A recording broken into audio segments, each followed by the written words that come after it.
Bitcoin continues to chop sideways, liquidating over-leveraged traders both to the up and downside. Longs and shorts both getting wrecked while we basically do nothing. We're going to take a look at that chart as well as the Ethereum and BNB charts and all the news that is driving markets today. You don't want to miss it.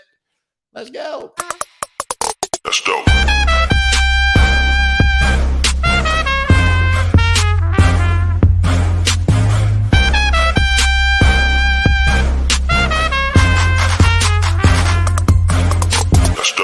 What is up, Wolfpack? I'm Scott Melker, also known as the Wolf of all streets. Before we get started, please subscribe to the channel. And you know how in a pageant, and like when the girls are in the back of the car, they wave like this? I want you to take your like button and I want you to gently tap it by doing that wave. The pageant and homecoming queen wave. Oh, queen of the parade. Why must you wave like this? The Queen of England. I want you to tap that like button like you are the Queen of England. As I mentioned before, not measured. Looks like a lot of people are getting liquidated up and down by stupid Bitcoin candles, and whales are playing games with you. So don't lose your money like a dummy. Don't lose your money like a dummy. Nothing is happening here. This is just still a minor correction. Nothing particularly to worry about. And there are a lot of the signals that we may be bottoming soon. That's dope. That's dope. That is dope. So let's just dive right into all that we got going on. Here we go. First mover Asia. We always pull this one up first from CoinDesk for whatever reason. First mover Asia. Bitcoin drops to 56.5K after brief rally. Ether also falls. Crypto and equity markets rose in early trading after the news that U.S. President Joe Biden had reappointed Jerome Powell as chair of the Federal Reserve. This obviously was yesterday evening. Yeah, we saw a bit of market bullishness because we knew that the money printer was going to continue going burr, but let's not pretend that it's just because of Jerome Powell. They're going to print money no matter who it is. I said something in the newsletter this morning. I don't remember in the intro. I said it could be Jerome Powell, or it could be Jimmy Superfly Snuka, or it could be like a poorly trained Bonobo. I don't know, something like that. Doesn't matter who's the Fed Reserve chairman. They're going to print. Doesn't matter who the president is. They going to print. They're going to print because they have no option other than to print, right? But so I would say that it's nonsense to say that that immediate piece of news is driving the price of Bitcoin at the moment. I think we're just chopping sideways, correcting, and whales want to make sure that you feel really bad about thinking we were going to get to 98K this month, right? You forget that like you have these models that are super bullish, and literally like just one dude with a lot of Bitcoin can be like, yeah, you think it's going to 98K? Hold my beer. And then they'll send it to 98K on like December 1st, and everyone will be like, see, plan B was wrong, right? See? So anyways, there's no politics in here. Thanks. It's not politics, bro. It's literally, I'm politically agnostic. That's the whole point. It doesn't matter who it is. Doesn't matter who it is. Could be a chimp. Could be a chimp. A bonobo, chimp. Doesn't really matter. Doesn't really matter. Kristen remembers Jimmy Superfly Snuka. Yeah. Yeah, it's not a new camera. It's a new lens. And I'm crisp. I'm crispy. Had to end the year super crisp. Anyways, guys, let's take a look at the chart. We've looked at the weekly a bunch of times, whatever. This is the daily. First of all, in general, just remember that we still have a bullish market structure intact, right? We have low, high, higher, low, higher, high. You can put that here, whatever. But bottom line, there's nothing particularly bearish about what's happening. Right now, we still have what looks to be a bull market correction. That said, we are below the 50 MA on the daily. We want to get back above. This is what it looked like last time we got below, right? Chopped sideways for a bit, flipped it back. So no big deal there in my humblest of opinions. As we zoom in here, you can see we had this bullish SFP right here. That's when you get this wick down below a key swing low, right? We had a swing low at 56,425.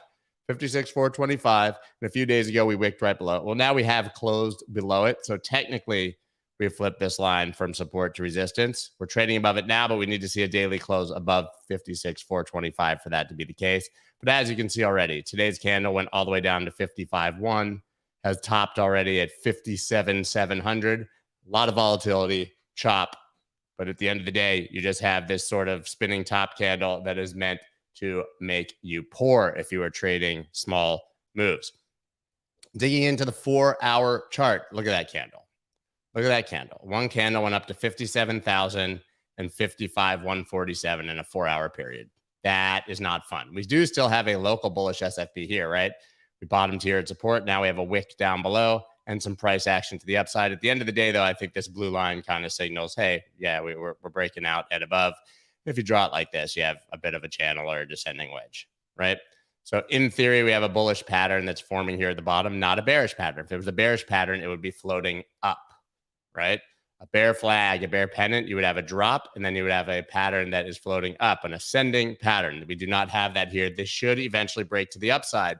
But remember, that doesn't mean you can't come down here way further down and test support and continue up. I'm kind of looking for something like that, actually. Here you have the 4-hour absolutely trolling us, right? You know, I've been watching for this bullish divergence over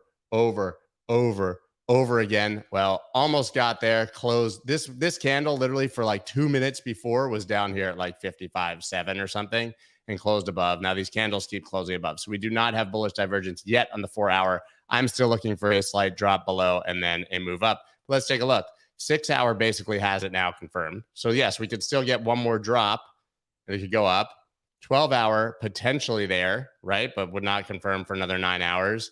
Daily potentially there, but would not confirm for another 9 hours. We need to see a much larger elbow up on RSI. So the 4-hour could still dip below easily and confirm. But what I love to see, in theory, what I look for is like to see the 4-hour, 6-hour, 12-hour daily all confirm back to back.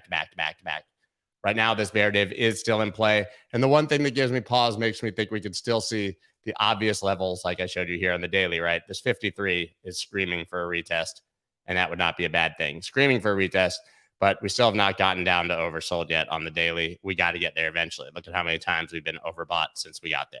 Here, came all the way down. So that's what I'm watching for here. Let's take a look, though. Because people are human and have lots of emotions, we know that they swing very hard back and forth on the emotional pendulum. Just last week, we were extremely greedy last month. Just last week, we were greedy. And now fear. Fear and greed index at a 33. Fear. People are scared again. Here you go from Rusty. Everyone is expecting 53. Makes me think we won't hit it. Yeah. What happens when you're expecting 53 is you get 54 or 48. Nuke straight through it, but still bounce back up, right? So there you go. But let's take a look. Guys, we're fearful again. And also, we are buying watches. I own that watch, actually. I have that exact watch right there, that Explorer. Steve McQueen, that first one right there. Fear and greed index, though, we are once again fearful. The further fear we get, the closer we are to the bottom. Everybody knows that. Let's look at ETH. ETH bouncing nicely against Bitcoin here on the Bitcoin pair, but still, guys, just chopping sideways. Not too much excitement to see here. I still think ETH outperforms and heads to at least the top of this channel. On the USD pair, you can see we do have a potential little kind of head and shoulders-y thing forming. No big deal unless it breaks the blue line, but this bounced exactly off of support. The previous all-time high at 4,030. Anything above that looking good. But at the end of the day now, we really want to just see new highs, right? And go into price discovery. Yeah,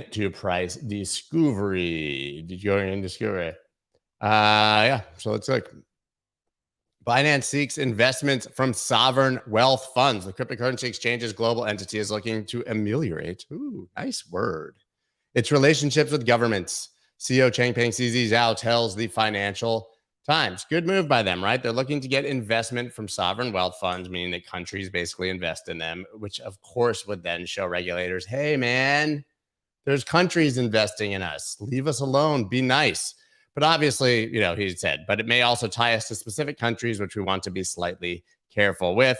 Binance has been under the regulatory microscope in jurisdictions ranging from Japan to Singapore. We know that people have been going after them left and right. Countries do not like the way that Binance was unregulated, but very clearly Binance now is trying to get regulated. I think that they will and will continue to operate. Some people even saying that CZ is the richest man in the world and y'all just don't know it. I don't think I necessarily buy that, but I think that as Krokmeister said right here, Binance will keep kicking butt. Yeah, I think Binance can keep kicking butt, no worries. Speaking of CZ being the richest man in the world or not being the richest man in the world, I don't buy it. You had a little tiff with the actual richest man in the world. I don't know if you guys saw this, but here was an article about CZ, right? The same article we're talking about. Elon Musk jumps in. Hey, CZ, what's going on with your Doge customers? Sounds shady. I don't know if you heard this, but there were like hundreds of millions of dollars worth of Doge that are apparently lost in the ether, so to speak. CZ Binance responded. Elon, we are pretty certain it is an issue with the latest Doge wallet. We're in communications with the devs. Apologies for any inconvenience that may have caused you. What happened here?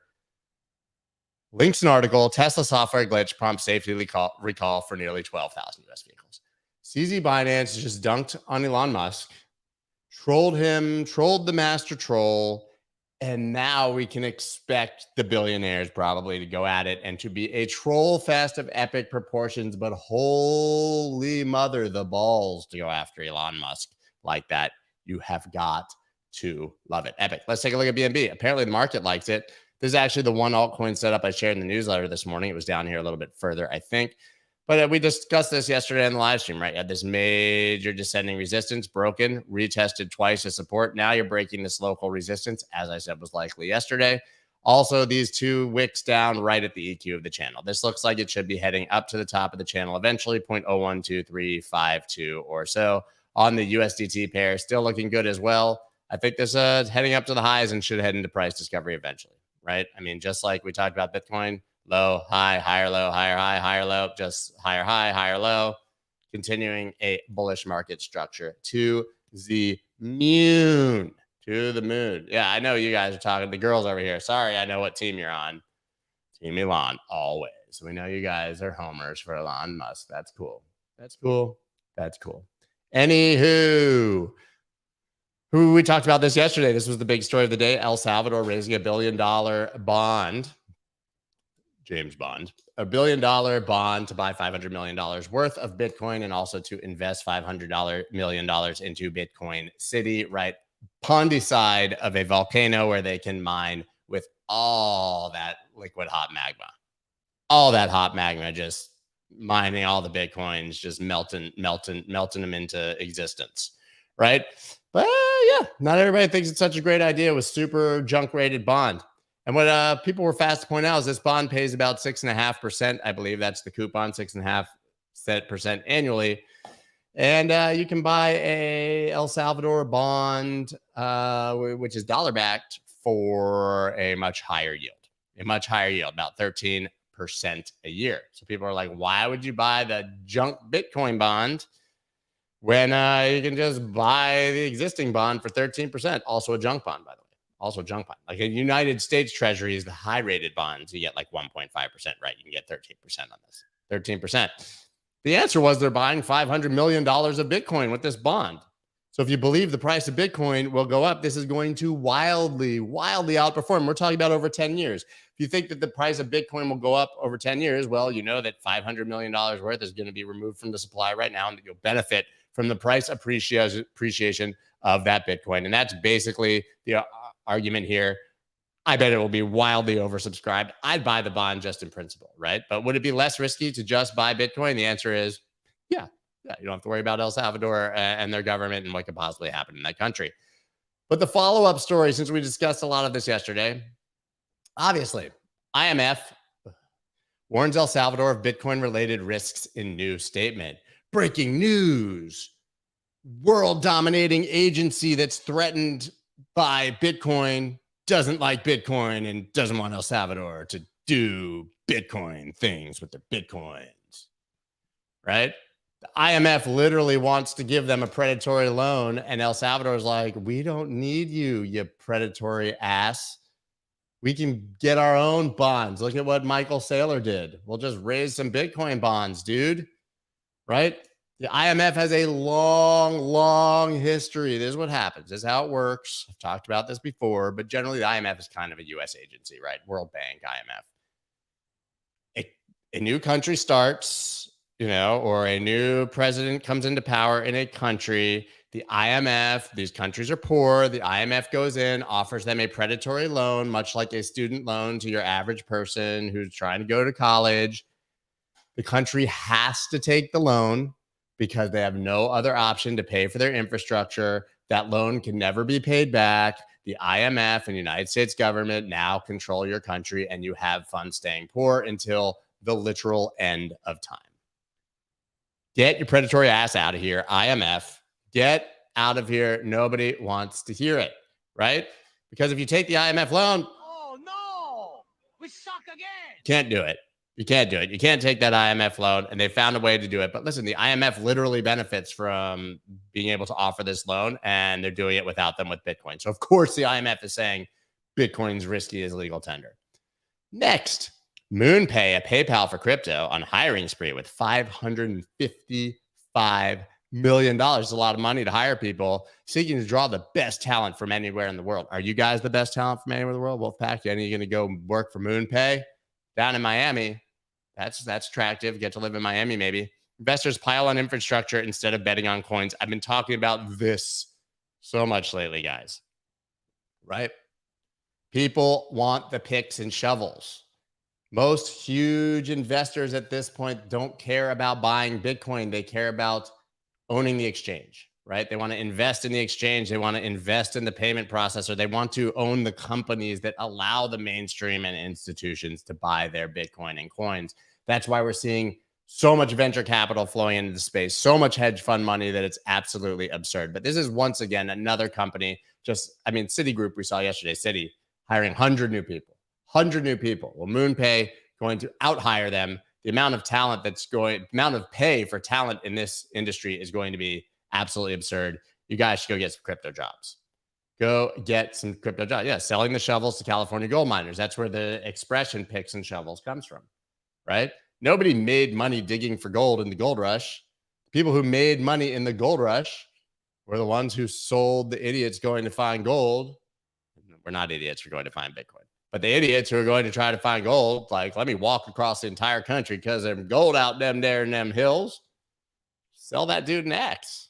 Sell that dude a shovel. He's not going to find anything, but he needs to buy the shovel. You make all your money with the shovels. That's how it works, guys. That is how it works. That's why they said it. EMF is better than IMF. Are we talking about EMF? I agree. I agree with that.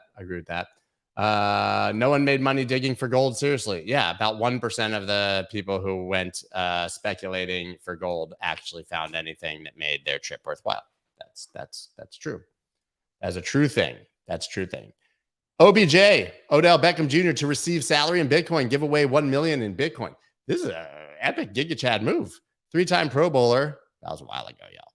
Will receive his entire 4.25 million 2021-22 salary in Bitcoin as part of a new deal with Cash App, much like we saw with Aaron Rodgers, also giving away $1 million in Bitcoin. We've seen a lot of athletes, especially with large contracts, say, I'll take some of my salary in Bitcoin. OBJ unexpectedly going all in. If he would only go all in on any football team or actually trying on the football field as well, maybe he'd be getting an $8 million salary that would go up, right? I mean, this guy just got cut from the Cleveland Browns, basically released from the Cleveland Browns because his dad trolled Baker Mayfield, the quarterback. Like, my son would be so good if you didn't suck. Got an attitude problem, but he loves Bitcoin. So now we love OBJ. Actually, I like this guy. I think he's very entertaining. I think he's a very talented athlete. But now we can all cheer for him to actually play some football. That would be pretty sweet. Go play football, bro. Queen of Thanksgiving, Martha Stewart, cooks up new batch of Ethereum NFTs. I didn't know she was the queen of Thanksgiving. Didn't even know we had a queen for Thanksgiving. I thought it was about pilgrims taking advantage of the local natives, right? I thought it was about settlers abusing native populations. Isn't that what we celebrate on Thanksgiving? But apparently now we have a queen of Thanksgiving. It seems like she was unelected and that maybe not all of us agree. She was in jail, actually. Stewart has released NFTs before, but this new collection focuses on her bread and butter holiday. Martha Stewart selling a new NFT collection. The lifestyle icon previously released a Halloween set. I mean, I don't know if these are top things. I don't think so. I used to think like we also used to be like every single time a celebrity comes in, it's top signal. I don't think so at this point. I just don't know like who's buying a Thanksgiving turkey NFT. Yeah, biscuit NFTs. Yeah, Martha's next con, but she did her time. Did the crime, did the time. Martha's good in my book. She does stuff with Snoop, makes weed jokes. She's funny. Mashed potato ETFs. Pilgrim's got a pilgrim. I mean, you can't blame, when you're trying to escape religious persecution in England, you have to then come to a new place and do persecution yourself to really found a new nation. we're not going to be abused over here. We're going to go do abuse over there. But there was that one mythical time when they all sat down for dinner together right before we screwed the Native Americans for the rest of all time. Right before we screwed them for the rest of all time. Moving on. Rare Dune manuscript bought on DAO's behalf for $3 million, but it only raised $700K. I still got a Kryptonio Native American. I'm sorry for the pilgrims. I am, truly. Dune DAO is an attempt to preserve the manuscript of Alejandro Jodorowsky's unfinished adaptation of Frank Herbert's classic novel, one of the most famous movies never made. If you guys don't know about this, they've made Dune a few times, but they tried to make it in the 70s. It was a wildly huge pursuit with a massive budget and never got made. Didn't happen, but now the manuscript of that unfinished screen version was for sale, and it was bought by Dune DAO, riding off the coattails of seeing Constitution DAO raise $40 million. They're like, yeah, we could DAO everything, bro. Let's DAO this. You know what I'm saying? Let's DAO it right now. Let's DAO it. And so they DAOed it. And but the problem is they only raised $700K.